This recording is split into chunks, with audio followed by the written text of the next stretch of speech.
Great holes secretly are digged where Earth's pores ought to suffice, and things have learnt to walk that ought to crawl. It's like everything was taken apart and put back together by someone who doesn't understand how it works.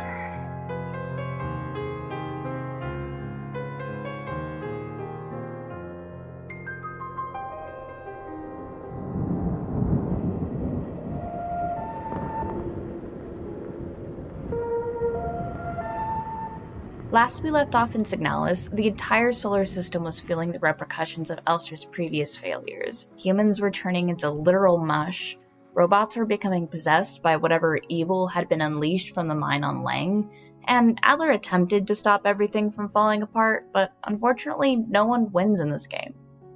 I'm Oliver, I'm the host of Indiefarer. I do deep dives into video games and expose the true plot, character arcs, and development processes. If you like everything to do with gaming, consider following me for more. And if you like indie development, we have lots of other podcasts within the Indie Bubble network of all varieties, including plenty of new shows and hosts.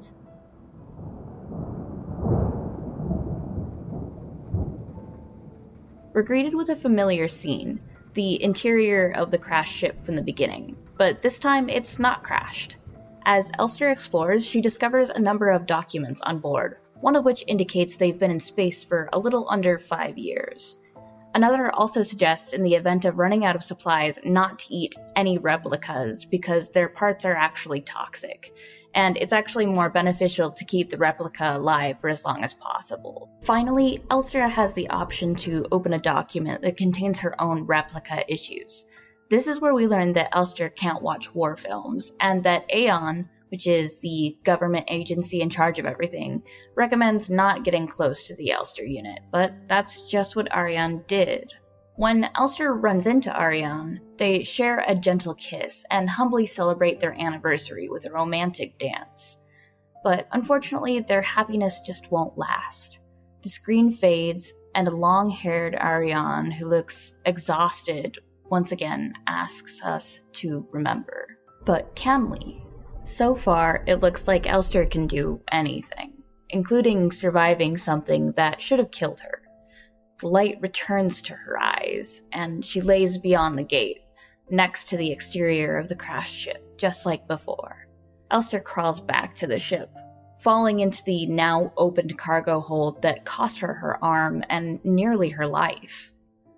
She makes her way to cryogenics, only to discover that the once empty chamber from before now contains a mound of pounding and thriving flesh. And next to it is Elster's own dead body.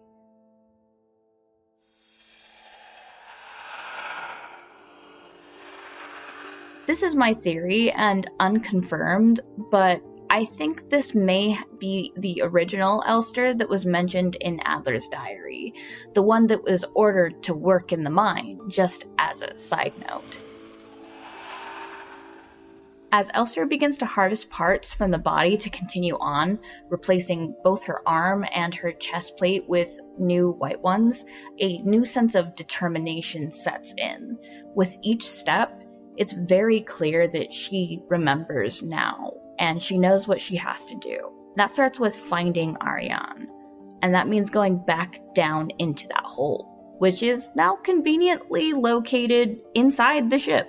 Once again, we see the shores of Oblivion, and walking along the beach shows a docked boat waiting to be boarded.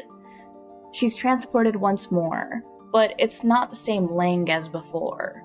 Like the first beginning, Elster calms herself in the bathroom, looking in a mirror. Her surroundings are absolutely disgusting, vile, Sierpinski, but overtaken by the flesh below, covered in bugs. Elster once again goes down into the mine, now a hole filled with mounds of pulsating flesh. Except that's not where she ends up, but we do get a glimpse of what's happening on Lang as we explore. Adler is overtaken by rage as Elster continues on her quest. The world more or less just collapsing around her as she gets closer and closer to her goal. And he resents her for it. It's Elster's fault everything is falling apart, that Falk is no longer herself, and that even Adler is now succumbing to the madness and the sickness around him. He states quite plainly he hates everything.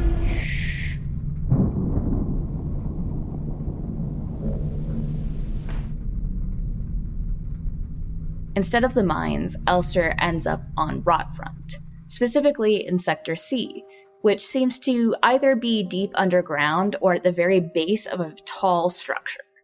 And it's the same place that Ariane and the Itau sisters, Erica and Isa, went to school and lived. Much like the other areas, Elster will have to explore while defending herself against reanimated replicas.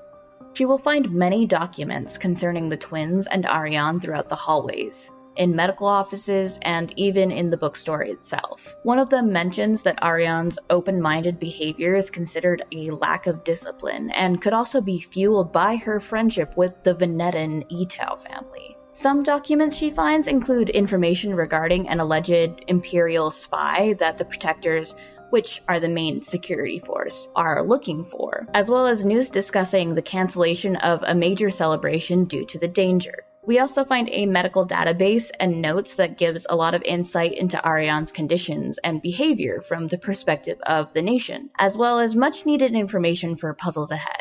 Here we get to see the Itau family's bookstore, which is where Ariane got the copy of The King in Yellow that she has. It's important to note that the Itaus seem to possess a lot of banned literature, but I would think this makes sense since it's a bookstore.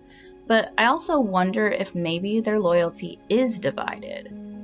Here we also see some similar symbolism between the Empress and the King in Yellow on their respective book covers, suggesting that they have a connection as well. At this point, the nation's shared hatred of the Empire is becoming increasingly obvious. Anything regarding the Empire and bioresonance is strictly banned, and it seems like anyone who shows signs of bioresonance is arrested. I don't know what more is done with them, so it's important to take the propaganda with a grain of salt, as one of the documents she finds is a newspaper that claims that the Empire is blocking all transit to and from areas controlled by the nation, including essential deliveries like food and medicine. Is this just a front for a lack of resources to support liberated planets and moons? Maybe the nation needs to hide that they aren't as in control as they seem. There also seems to be a general distrust towards anyone born on Kitesh or Veneta, likely because those worlds are still on the brink of war, with Veneta having just been taken over by the nation and their further notion to also invade Kitesh. And inside will be where we meet Isa for the final time, in front of a shrine dedicated to the two sisters.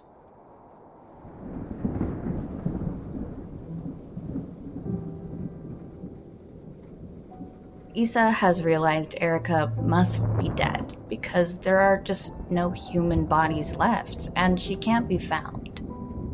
Realizing this, she gives up and collapses to the floor, turning into a pool of flesh and blood that disappears, the same sickness that stole everyone else away, taking her too. It's a loss Elster feels particularly hard, but she has a mission. She can't let this be the end of her. Elster comes across several tarot cards. She has 6 to collect. Along with a diary from a dreamer, these cards hold the solution to the final puzzle of the game. Personally, I wonder if any of the cards actually hold any significance, but I don't know. While I personally know tarot and do readings, I just don't know enough about Signalis without the King in Yellow to make an educated guess with how it's related. I will cover this in my follow-up though. We also get to see the photo we saw in the flashback of Alina and human Elster. It's actually in the Young family's photography shop. The names written on the back suggest the picture likely originated from a soldier of the Itau family, and one of the names is Alina Co. This is going to be pure speculation, but I believe that human Elster's real name is Anna Huang. There are no records of her, but I've also noticed that any document where a Huang family member exists, they're being punished. The first one died after trespassing, as I mentioned before, and another was arrested for being bioresonant. That's a lot for one family, though that is a big assumption because they could just share a last name and not actually be related. Finally, everything is in place, the last puzzle complete. Elster goes through the same hole to arrive in that nice room from the very beginning, to once again pick up the king in yellow. It looks much different now, older, dusty, and unused. And now everything has context when inspected, like the books on the shelf from Ariane's mom. A note from her mom to Ariane in the next room hints that Elster should keep space open in her bag, which is very useful for the boss fight.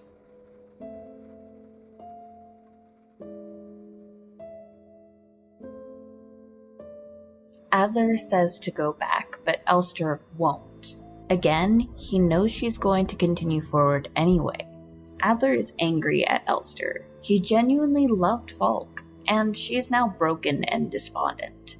She only cares about Ariane, who has rejected her for not being Elster, but he can't stop her, and all that stops Elster from entering that final room is a piece of paper that pleads for her to turn back.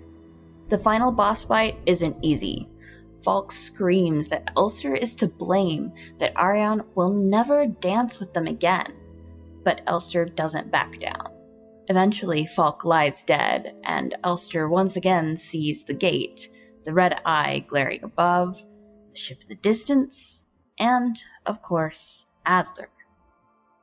He looks worse for wear, that's for sure. He's all but died from the vicious sickness that's overtaken this universe, clearly far past just Lang and Rotfront. He's lost everything that made him almost human. Determined to stop Elster, he stabs her in the right eye, leaving her with an identical wound to her human life. Elster doesn't bother to retaliate. That was the last of Adler's strength, and he collapses. This time, she calmly walks to the ship as Adler tells her she's going to destroy everything. And she manages to open the door without too much of a struggle. Calm, cool, contrasting to the desperation from before. There are multiple endings to this game, and this is primarily where they all diverge. The first one I'll go over is known as the Leave ending. This ending is achieved by talking to a lot of NPCs, going through many doors, and spending lots of time within memory sequences. So essentially taking your time to explore. This ending suggests that Elster was too scared and traumatized to open cryogenics to carry out her promise, which this ending will not tell you what it is. Instead, she leaves the ship, walks off into the distance as memory flash in her mind, before her wounds overtake her for the final time. This Elster has died, cold, alone, and afraid. Personally, I would consider this to be the worst ending, as it's a betrayal of both Elster's character and her relationship with Ariane. The next ending is called the Memory ending. This is also a bad end in my opinion, but it's better than the Leave ending. Elster has the courage to enter cryogenics and open the pod. Inside is a frail, long-haired Ariane who opens her eyes, and they're filled with confusion, not hope or joy or remembrance. Ariane states that she doesn't know who Elster is. The sickness has not just taken her body, but it has now taken her memory too. Though dejected, Elster decides to sit with her anyway as she slowly fades away, Ariane's life still in the balance. Ariane silently keeps Elster company in her last moments, never to remember the reason why she's ever suffering to begin with. Of the main endings, this final one is probably the best of the three of them, because it's the ending that actually completes everything that Elster has been working for. I'll be providing this ending with the most context. Throughout the game, Elster has found many notes relating to the original Penrose mission with Ariane. These notes mostly consisted of how much Ariane missed seeing people and some of the aspects of her old life, while also being happy to have met and fallen in love with Elster. Besides their progressing relationship, as the mission continues, Ariane begins to receive pre-written directives from the nation stating how she should continue and what she should expect from here. And it will become increasingly clear that they were likely not upfront with Ariane about how her mission would come to an end should she fail. That her attachment to Elster has made her end increasingly difficult. The Penrose missions were started in good faith. They needed to find materials to continue building the nation after splitting from the Empire, but they didn't have the resources to rescue those they sent out to look. That means Penrose captains were expected to die on board, lost in a sea of stars, with humanity nowhere in sight. The ships used in the Penrose weren't built to last. About 8 to 10 years maybe, and with space travel, that's not really far. Their engines and systems are nuclear powered, and unfortunately, after so long of space travel, the captain and replica on board would eventually run out of salvage, materials, and tools required to keep a nuclear engine running in a safe condition.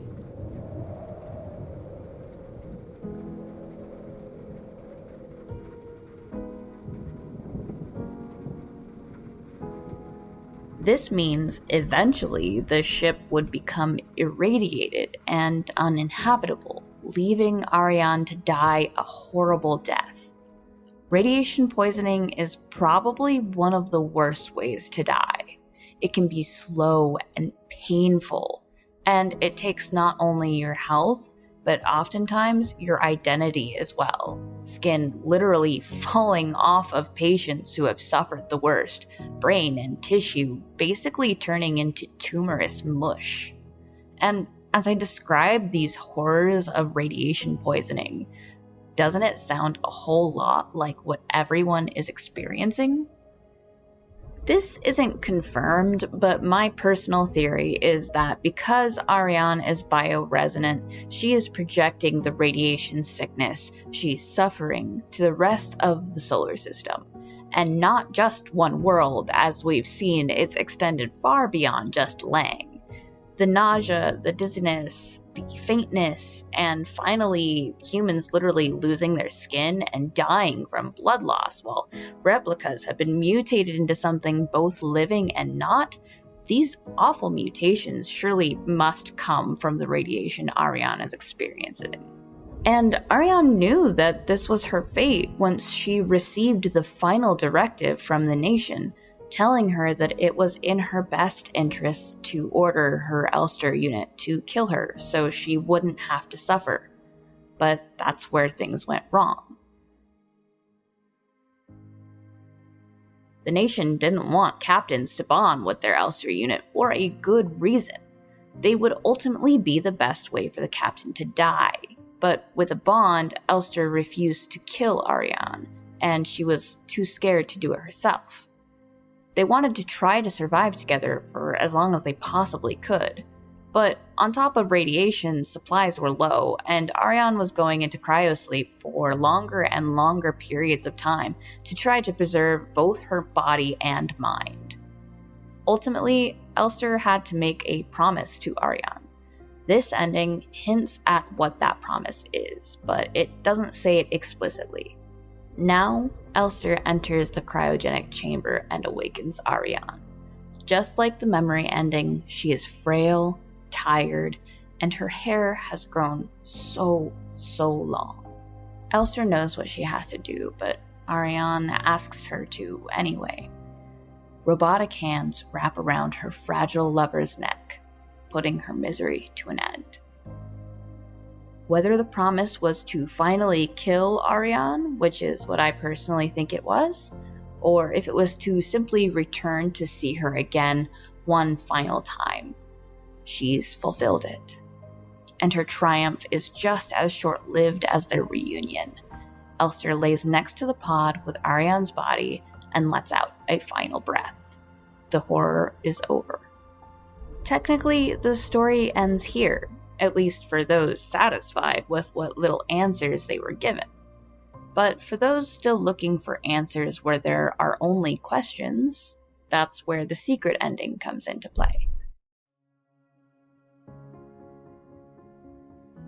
It's known as the artifact ending, or the Lily ending, due to the artifacts you must collect through the playthrough. And notably, these artifacts are only available if you've already completed the game all the way through at least once, so it's not possible to get it the first time through.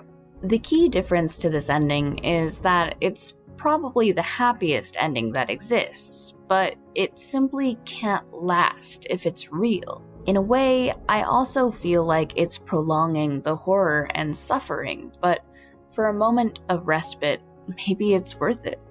Collecting the artifacts is actually a relatively easy mission, but personally, I really couldn't figure out where they were without a guide, as there are no coordinates or hidden messages that I've noticed through multiple playthroughs, but I'm also willing to admit I could have missed something in the midst of all the story.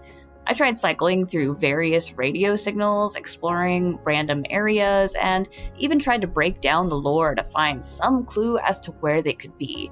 But I had to yield to the all-knowing wiki to find where these artifacts were.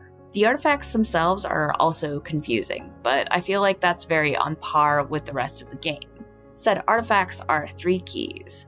1, the key of eternity, which quite plainly asks us if we are still looking for answers where only questions remain. The key of love, accompanied by a note from Ariane about teaching Elster how to dance on board Penrose 512. Then the key of sacrifice, with a poem about a star falling into the sea etched alongside it, and the final item that these 3 keys conceal.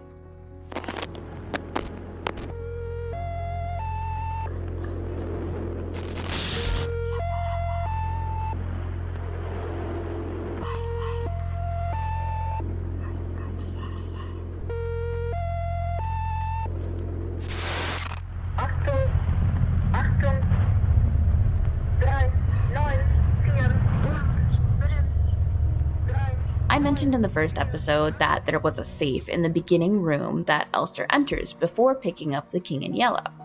That safe has 3 locks and a keypad that the player can attempt to interact with, but can't do anything with unless these artifacts have been collected. And we come back to this room not long before the end of the game, giving Elster the perfect opportunity to collect the final artifact before she confronts Falk and finds Ariane.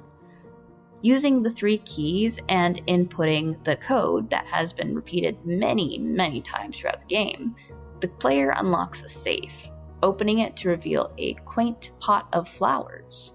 White lilies, to be exact. White lilies symbolize a lot of things on their own, like purity, love, and innocence, but they have a very special meaning in this game. Historically, lilies adopted a special meaning for the LGBTQ community, symbolizing lesbian and sometimes bisexual love. They are a symbol of strength and grace of a relationship that would not have been accepted at all in the type of community that Ariane had.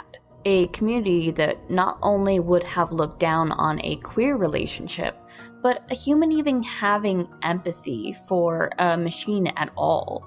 In a world of darkness, these lilies are a very bright light. The gift is brought to the gate, placed on one of the pillars. There are 6 of them, just like the slates that we found throughout the game. And where there were previously 5 dead Elsters, the 6th one drops to complete the ritual.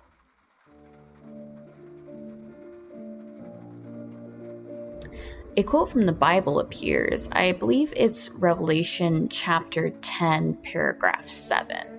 The mystery of this God is finished, he declared to his servants, the prophets. And we see the red eye that's so often referenced blazing in the sky, seemingly watching the crashed ship from above. Inside, 2 women hold each other close as their steps are guided by music, fulfilling the desire that Falk said they would never again have. Elster shares one final dance with Ariane in the wreckage of a room they once shared. And that's the end. At least in my theory. The game does end here, but Signalis fans have really stood behind the theory that the entire game is just a dream. very much meaning that when Elster finally dies in the end, she'll just wake up. While I don't personally subscribe to the dream theory, I'll do my best to explain what it is. As referenced many times in the game, people with bioresonance have the ability to affect reality, as well as other people's emotions. Dream theory is the idea that one or more people, of which at least one having bioresonance, are dreaming this story as a whole. Most obvious dreamers would be Ariane and Elster, given that they could still be together exploring on the Penrose 512, and Ariane's bioresonance is sustaining the dream.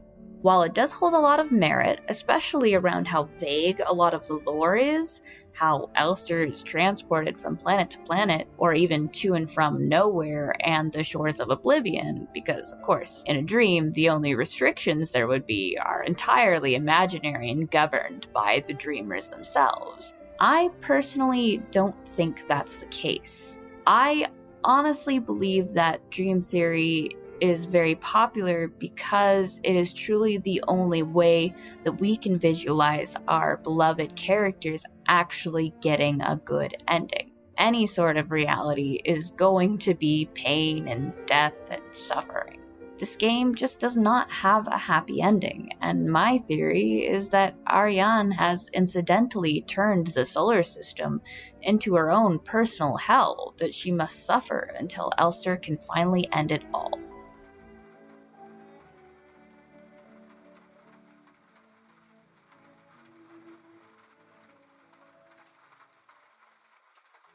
It's definitely not the feel-good wrap-up that most gamers want from their games.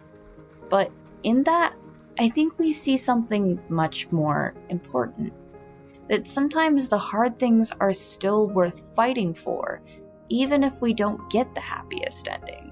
That sometimes love isn't defined by what we would do to save someone, but the effort we put into living for them. When we chalk it up to a bad dream, it's a memory you can bin. But a painful story is a lesson that we can thank Rose Engine for. I mentioned the creators in the first episode, but I also want to make sure that their names are spoken here. So please check out the developers Yuri Stern and Barbara Whitman. For such a small team, this game is incredible. It's an amazing experience worth every penny, and it was award-winning. I'm personally waiting for the vinyl soundtrack to come back in stock, and I recommend supporting them in any way you can. As of now, I don't believe they've officially released any other games, but they do seem to have other projects they're working on or have worked on in the past. I really appreciate your support and all of my listeners, so please give a like and give Indiefarer and IndieBubble a follow. If you'd like to get into contact with me, you can find my email and socials on the IndieBubble website. I'm very passionate about what I do, and I love sharing ideas and theories with others, so I'd love to hear your thoughts on these games. If you have any suggestions for future shows or comments, please reach out, and if you have any games that you want me to check out, please let me know. In the next episode, I'll be talking about a short, mysterious drama that takes place in South Korea.